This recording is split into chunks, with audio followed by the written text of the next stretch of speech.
어, 예, 직접 뵙지는 못하지만 이렇게 말씀드릴 기회가 있어서 반갑습니다. 제가 인공아웃 수술을 처음 한 게 2002년도 그 친구가 작년에 대학을 들어갔는데 이번에 이제 이 인공아웃 지원의 역사를 쭉 저도 공부를 해보니까 참 많이 변했더라고요. 그래서 저도 많이 공부를 하게 됐는데 여러분들하고 같이 어떻게 변해왔나를 한번 쭉 살펴보도록 하겠습니다. 예, 그래서 제가 말씀드릴 내용은 인공아웃 지원 정책의 역사가 어떻게 변했는지 한번 쭉 한 20년 정도 되는 얘기를 좀 말씀을 드리겠습니다. 이게 처음으로 인공아웃을 세계에서 받았던 사람이 이 TV에 나와가지고 자기 경험을 얘기해주는 모습입니다. 여기 자세히 보시면 이제 귀에 지금처럼 이 어음 처리기를 꽂고 있는 것 같지만은 실제로 어음 처리기는 여기 있습니다. 요 도시락 가방처럼 메고 다니는 게 이 어음 처리기가 되죠. 그때보다 지금하고 비교해보면 엄청나게 큰 기계죠. 그래도 그때 이 인공아웃 수술을 처음 한 게 이제 1978년도니까 지금으로부터 한 40년이 넘었는데 42, 3년 전인데 그때 이 인공아웃 기계로 소리를 처음 듣게 됐을 때 정말 세계적으로 많은 분들이 놀랐다고 합니다. 정말 잃어버린 소리를 처음으로 들을 수 있게 됐다고 해서. 그래서 아주 획기적인 일이 됐죠. 그런데 이 그림을 보시면은 처음에 이제 인공아웃 수술 기술 개발은 1950년대 말부터 본격적으로 됐는데 그때 이제 인공아웃가 개발될 거라고 이제 긍정적으로 얘기하는 분들도 있었지만 인공아웃 수술로 소리를 들으려면 아예 자기 몸보다 더 큰 컴퓨터를 쥐고 다녀야 된다. 이렇게 아주 부정적으로 생각하는 사람들이 아주 많았습니다. 그럴 수밖에 없었던 게 이 컴퓨터 기술이 그때는 발달하지 않았기 때문에 이렇게 커다란 컴퓨터가 필요했던 게 사실이죠. 이렇게 컴퓨터 기술이 빨리 발전할지 몰랐던 거죠. 그리고 아까 앞에 말씀드린 분이 인공아웃 수술을 한 이후에도 성인들은 좀 들을 수 있는데 소아들은 이게 수술하고 나서 상당히 난관이 많았습니다. 이 성인 수술이 좀 먼저 되다가 소아는 이제 그 이후에 시작이 됐는데요. 그래서 1993년도에 뉴욕 타임즈에 실린 사설을 보면 이 수술 잘 못 듣던 아이들이 수술 전에는 그래도 수화도 쓰면서 소리를 못 듣는 사람들의 사회에서 잘 지냈는데 수술을 하니까 말도 어눌하면서 수화도 제대로 못 배우고 그러니까 이 친구들이 속할 그룹이 없다. 그래서 이 수술을 금지시켜야 된다. 이런 사설이 실릴 정도니까요. 이 수술에 대해서 얼마나 부정적이었는지 알 수 있겠죠. 그런데 이 사진을 보시면 이분은 여러분들 대개 다 아실 텐데 빌 게이츠, 마이크로소프트의 창업주죠. IT 가장 유명한 회사 회장님인데 이분 옆에 이제 칵테일 파티를 하는데 이분이 여기 보면 익숙한 인공아웃 기계를 착용하고 있죠. 이분이 이제 빌 게이츠 아버지라고 합니다. 그러니까 세계에서 가장 유명한 IT 기업 회장이 자기 아버님을 시킬 정도가 됐으니까 이제 예전처럼 찬반의 문제는 이미 벗어나는 그런 시기가 되지 않았나 싶습니다. 그래서 초창기에 하던 인공아웃 기계고 이제 2004년도 건데 지금은 이거보다 훨씬 더 간편해졌죠. 그래서 아까 78년도에 처음 인공아웃 수술하고 세계적으로 거의 진행이 안 되다가 90년대 초반부터 이렇게 늘다가 90년대 중반이 되면 급격하게 이렇게 늡니다. 이 가장 큰 이유는 어음 처리기 정책의 변화. 그러니까 어음 처리라는 게 우리가 소리가 들어오면 그 소리가 그대로 들리는 게 아니잖아요. 보청기처럼. 소리의 일정 특징만 이렇게 뽑아내 가지고 그걸 인공화호가 전달해 주는데, 예전에 처음 개발된 거는 포만트라고 소리의 가장 중요한 요소 한두 개만 이렇게 뽑아서 하다 보니까 말소리가 구분은 가는데, 지금도 인터넷에 가면 가장 많이 물어보는 이 인공화호에 대해서 궁금해하는 분들이 물어보는 게, 인공화호 수술하면은 로봇 소리로 들린다는데 그게 맞나요? 이 초창기에는 소리의 정말 특징만 이렇게 전달했기 때문에 정말 로봇 소리처럼 들렸는데, 이 어음 처리 기술이 90년대 중반부터 획기적으로 발전을 해가지고 90년대 중반이 되면 포만트 개념이 아니라 정말 우리 자연음에 가깝게 최대한 많은 요소를 뽑아서 전달할 수 있게 돼가지고 이렇게 많이 인공화호 수술이 늘었던 것 같습니다. 또 하나는 인공화호 어음 처리기의 속도가 빨라지니까 예전보다는 훨씬 더 자연스럽게 많은 정보를 전달할 수 있게 돼서 이렇게 많이 늘어난 것 같습니다. 앞으로 아마 10년 후가 되면 인공화호 하시는 분이 2~3배가 된다고 그렇게 예측을 하더라고요. 우리나라에서는 그러면 언제 처음 했느냐? 1988년도 서울올림픽이 한창일 때 시작을 이 두 분의 교수님이, 김인환 교수님, 돌아가신 김정선 교수님께서 정말 선구자적으로 시작을 했다고 합니다. 그러니까 벌써 이제 30년이 훨씬 더 지났죠. 이제 처음으로 호주에서 하고 한 10년 후에 우리나라에서도 본격적으로 인공화호 수술이 진행이 됐습니다. 우리나라의 시술 현황도 보면 거의 비슷합니다. 처음 수술을 해가지고 쭉 거의 없다가 90년대 중반이 되면 이렇게 늘어나는데, 또 이렇게 한번 정체기가 와요. 이거 IMF 때 정체기가 오고, 그 다음에 갑자기 또 확 늡니다. 이 갑자기 확 는 이유가 이 인공화호가 정부에서 지원해 주기 시작하면서부터 이제 많이 늘기 시작했는데요. 정부 지원이 있기 전에는 상당히 이제 수술이 힘들었던 게, 이 수술 비용을 보면 그때나 지금이나 거의 비슷한데, 우리나라가 한 2,300만 원 정도? 이제 보험급여 지원이 없으면은 실제로 드는 비용이, 우리나라는 2,300만 원인데 자료를 보니까 미국 같은 경우에는 의료비가 비싸가지고 거의 1억 가까이 하더라고요. 그 다음에 싼 나라도 아무리 싸도 1,700만 원 정도.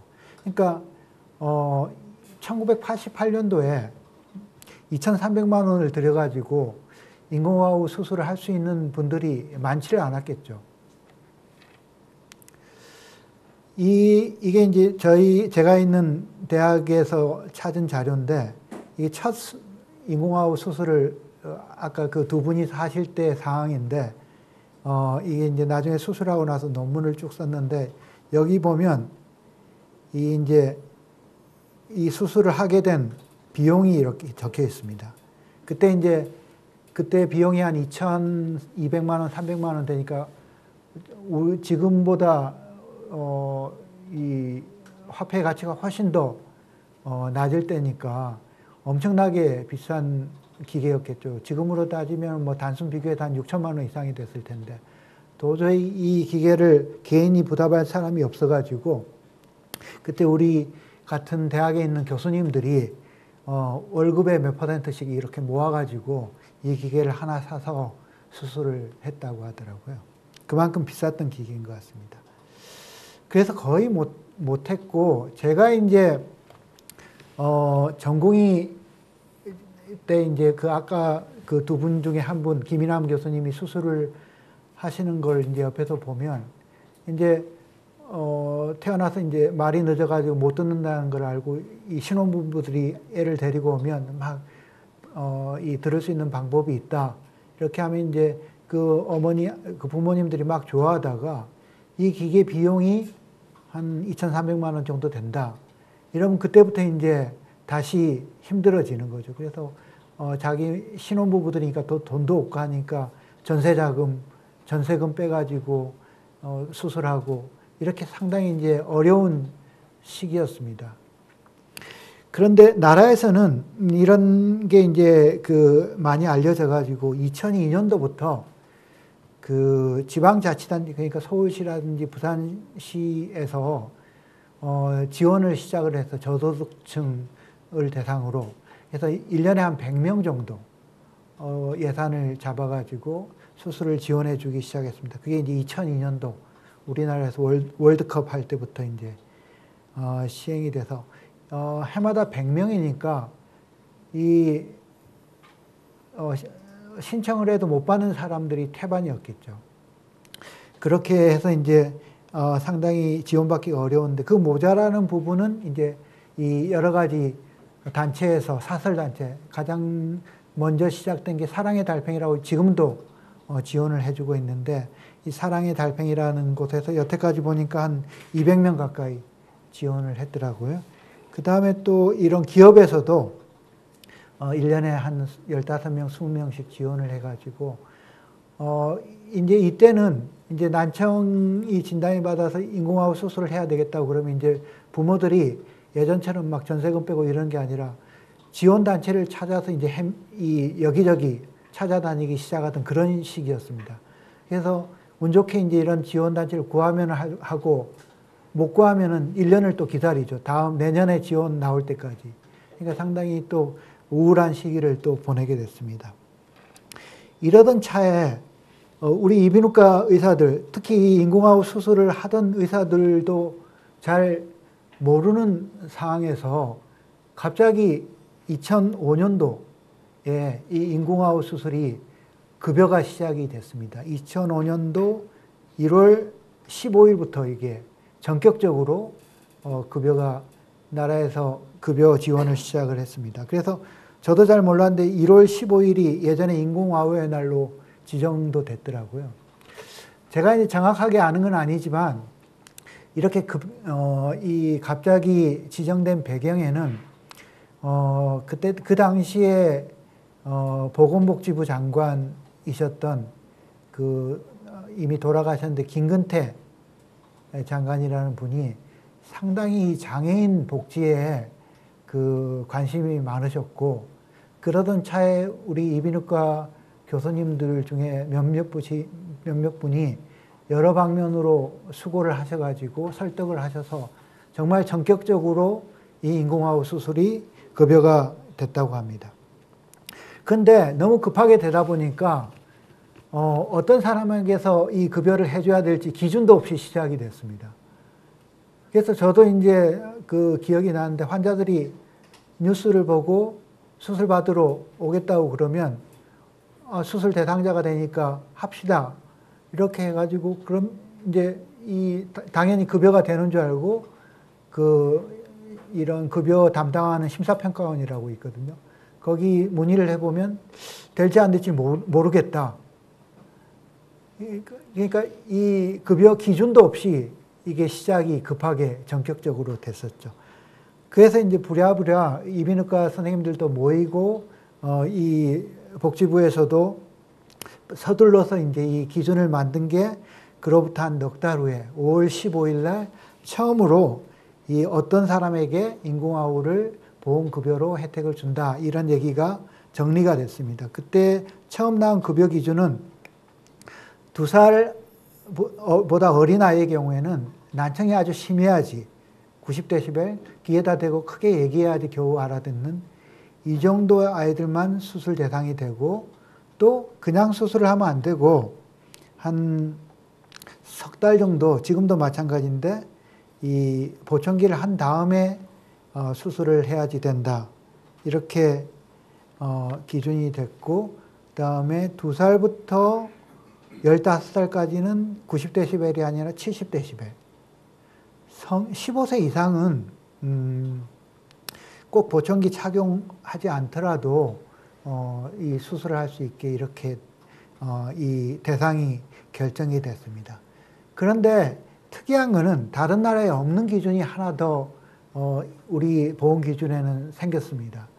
이게 이제 어떤 기준이냐면 이번에 있는 시설, 장비, 인력 기준입니다.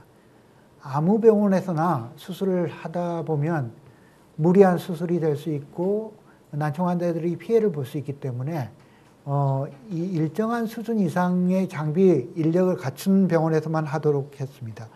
그래서 당연하지만은 이 매핑 장비라든지 이런 장비가 있어야 되고 인력도 적어도 4년 정도는 이 귀수술을 한 경험이 있는 분들만 이렇게 하게 했습니다.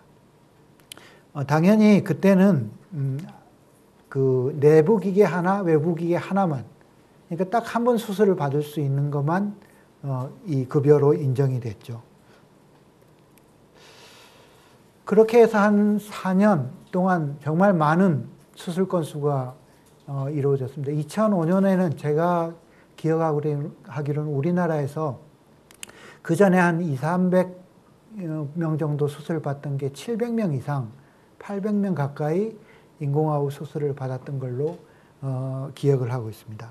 그러다가 한 4년 후에 이것도 정말 전격적으로 한쪽만 수술을 하는 게 아니라 양쪽 다 급여를 인정을 해줬습니다. 이때 보면 그 양쪽 수술을 받을 수 있도록 해줬는데요.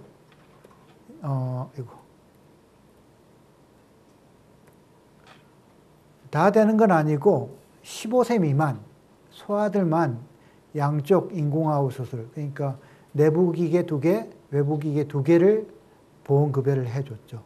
그 다음에 또 하나 이때 이제 추가된 게 아까 그 수술 받고 나서 1개, 내부 기계 1개, 외부 기계 1개만 인정을 받았는데 사실 내부 기계는 별로 바꿀 일이 없는데 외부 기계는 어음 처리 같은 경우에는 많은 경우에 잘 분실을 해요. 아이들이 유치원이나 어디 놀러 가가지고 분실을 하게 되면 그러면 이제 그 다음에는 완전히 부모님이 100% 지불해서 사야 되니까 상당히 어려운 경우가 있었습니다. 아예 비용이 없어가지고 기계 잃어버린 다음에 못 쓰고 1, 2년 있다 저한테 오는 경우도 있었고 그래서 이제 그 복지부에서 외부 기계 하나를 추가로 인정을 해 주든지 15세 이하는 양쪽을 수술을 받든지 이걸 이제 인정을 해 줬습니다. 양의 수술을 인정을 해 주고 나서 이게 한쪽 귀로만 듣는 것보다 양쪽 귀로 듣는 게 훨씬 좋다는 게 알려져 가지고 많이 수술을 하게 됐죠. 그리고 이제 한 7, 8년 동안 거의 제도 변화가 없다가 2017년도에는 양의 수술을 받는 게 15살에서 19살. 이게 이제 그 예전에는 그 소아의 개념이 15세였는데 이게 19세로 변경이 됐거든요. 그래서 여기에 따라서 양의 수술을 받는 연령이 19세로 좀 증가가 됐습니다. 그리고 재작년에 이제 또 하나 변화된 게 외부 기계, 어음 처리기를 추가 급여하게 됐습니다. 그래서 어떻게 됐냐면 그때 2가지 변화가 있었는데요. 그 전까지는 처음에 제정된 2세 이하는 90데시벨 이상 못 들어야지 수술이 가능했는데 그 사이에 어떤 일이 일어났냐면 애들이 태어나자마자 다 난청 검사를 시작을 해가지고 아주 일찍 발견이 됐어요. 그래서 태어나자마자 난청이 발견돼가지고 한 80데시벨 정도 되는데 이 아이들은 2살이 될 때까지 수술을 못 받고 기다리는 거예요. 그러니까 이 부모들이 상당히 안타까웠는데 이 90데시벨 이상 기준을 1세로 낮췄습니다. 그래서 아까처럼 여기도 나와 있죠. 양측 청력이 70데시벨인 그 딸이 있는데 1살짜리 딸. 그 전에는 2살 때까지 기다리든지 아니면 자기 비용으로 수술하든지 이래야 됐는데 이게 이제 1세로 내려가면서 이 친구들이 자기 비용으로 받을 때 4,200만 원에서 아주 이 적은 금액만 내면 되게 이렇게 변했고 또 한 가지는 아까 마지막으로 개정될 때 외부 기계를 한 번만 교체를 해줬는데 양의 수술을 한 경우에는 교체도 안 되고 또 자꾸 이 분실도 하지만 외부 어음 처리기는 아주 빠른 속도로 개선이 되니까 그때그때 바꾸는 경우가 많거든요. 예를 들어서 제가 이제 지난주에 제 환자 중에 한 분이 96년도에 인공아웃 수술을 받아가지고 어음 처리기를 그 3G라는 아주 오래된 어음 처리기를 사용하다가 최근에 한 20년이 지나서 어음 처리기를 새 걸로 바꿨더니 정말 이 소리 듣는 게 딴 세상처럼 들린다고 하더라고요. 이렇게 이제 그 어음 처리기를 바꿔야 된다는 요구가 상당히 환자들 사이에서 높아지다 보니까 다시 어음 처리기를 하나씩 더 지원해 주게 됐습니다. 그래서 이 어음 처리기를 2개까지, 그러니까 양의 수술을 받으면은 양쪽에 하나씩 더 어음 처리기를 지원을 해주게 됐던 거죠. 그래서 현재 기준을 보면 여태까지 쭉 정리된 건데 그 1세 미만은 90dB 이상, 19세까지는 70dB, 그 다음에 이 1세부터 19세까지는 양의 수술이 가능하고 19세 이상은 70dB이고 한쪽만 수술이 가능하고 전부 다 수술 하나당 어음 처리기는 한 번씩 더 이 지원이 가능하게 된 게 이제 현재까지의 현재 급여 기준이 되겠습니다. 쭉 정리해 보면 이렇게 2005년도부터 점점 더 빠른 속도로 확대가 됐습니다.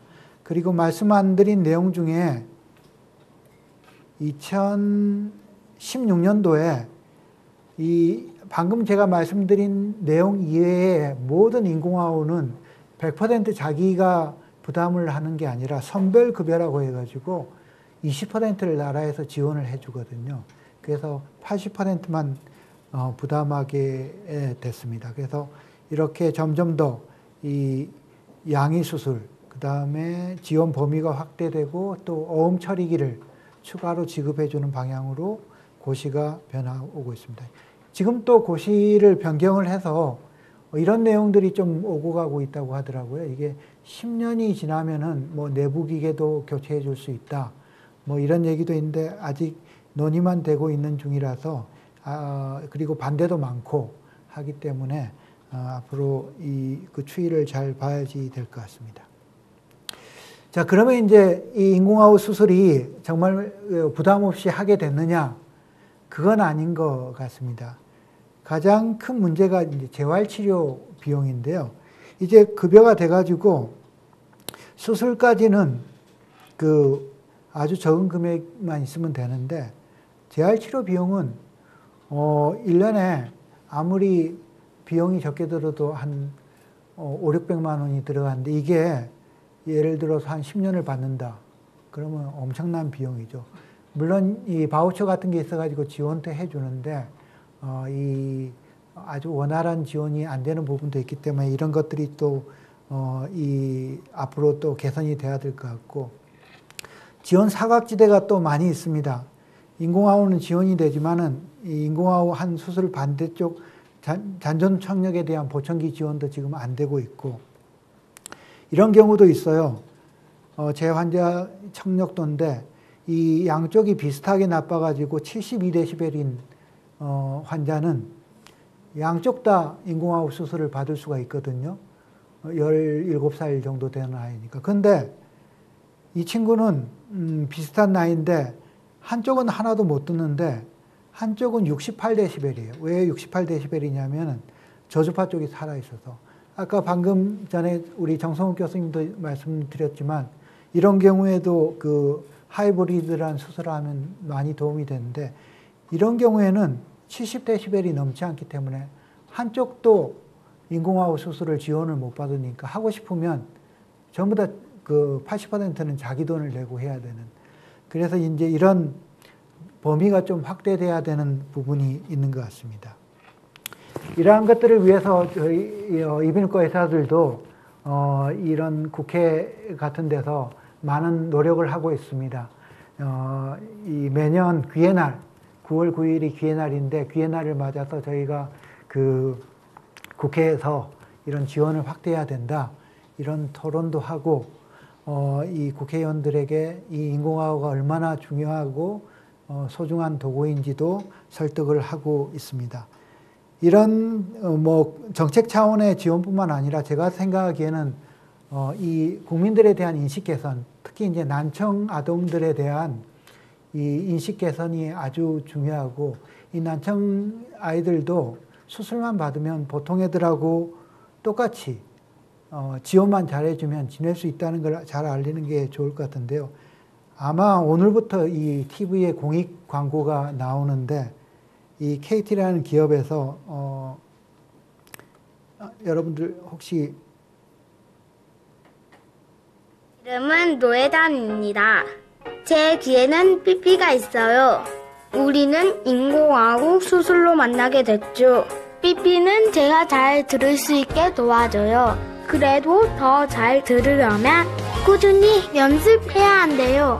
말하기 연습 시작해줘. 더 잘 듣고 더 잘 말할 수 있도록 귀가전이 AI 기술로 돕습니다. 마음을 담다. 그래서 이제 이런 기업에서도 관심을 가지고 또 이런 이제 이 광고를 보면 인공화호 한 애들이 이렇게 말도 잘하고 이런 것들도 인식을 바꿔줄 수 있을 것 같아서 여러분들 그다음에 환자 부모님들 이비인후과 의사들이 힘을 모아서 정말 이런 정책이 앞으로 점점 확대되고 개선돼 나가도록 노력을 하는 게 좋을 것 같습니다. 네, 이상입니다. 예수님 강의 잘 들었습니다. 그 질문이 몇 가지 나왔는데요. 선생님이 답변하기 좀 곤란하긴 한데 그래도 예. 말씀을 잠깐 질문을 드리면 성인 양이 이제 지금 아까 말씀드린 이제 소아만 양이 수술을 지원했는데 성인 양이 수술은 언제쯤 가능할까요? 라고 선생님한테 여쭤봤는데 예. 저는 내일부터 가능했으면 좋겠는데 그 앞에 1번 질문도 그렇고 이번에 이제 어음 처리기도 5년마다 급여 지원이 될까요? 이런 것도 그렇고 이제 결국 이제 마지막에 우리가 보험 급여 개정의 방향이 바로 그겁니다. 앞으로 이제 지금은 평생 한 번 어음 처리기를 바꿀 수 있게 해줬는데요.